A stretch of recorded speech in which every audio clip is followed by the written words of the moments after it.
Welcome back to Braille's channel. Nagbabalik po tayong muli para sa bagong impormasyon na para po sa inyo.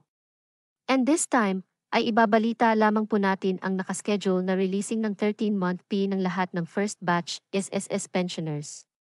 Sino-sino nga ba ang makakatanggap nito at iba pang mga dapat niyong malaman?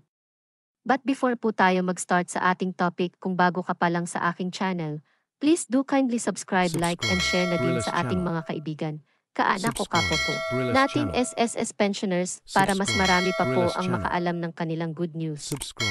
With Brilla's no channel. further ado, let's begin na po sa ating topic. Brilla's channel. Para sa lahat ng SSS pensioners first batch, eto na. 13-month P at December pension releasing na bukas November 29 of year 2024. Sino-sino nga ba ang kasama sa makakatanggap bukas? Good news po ito sa lahat ng ating first batch pensioners, dahil bukas nyo na po matatanggap ang inyong 13-month pay at December pension. Ito ay alinsunod sa SSS Circular Guidelines 2022-030, which is the release schedule of 13-month P at ang December pension.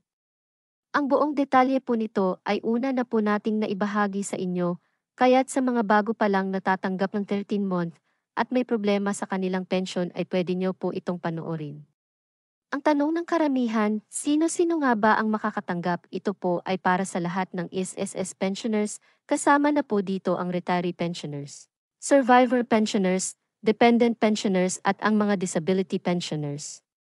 Para sa retiree pensioners, kasama rin po sa makakatanggap ang lahat ng nakapag-avail ng 18-month lump sum pension at ang mga pensioners residing abroad.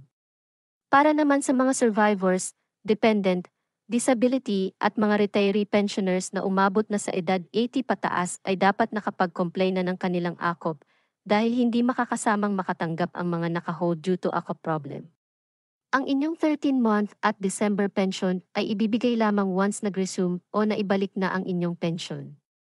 Para sa lahat ng tatanggap bukas, ang inyong makukuha ay katumbas ng 2 buwang pension, 1 month for 13-month pay at 1 month for December pension. Kung may mga loans po tayo, ito po ay ibabawas sa inyong December pension kung magkano lang ang inyong monthly amortization.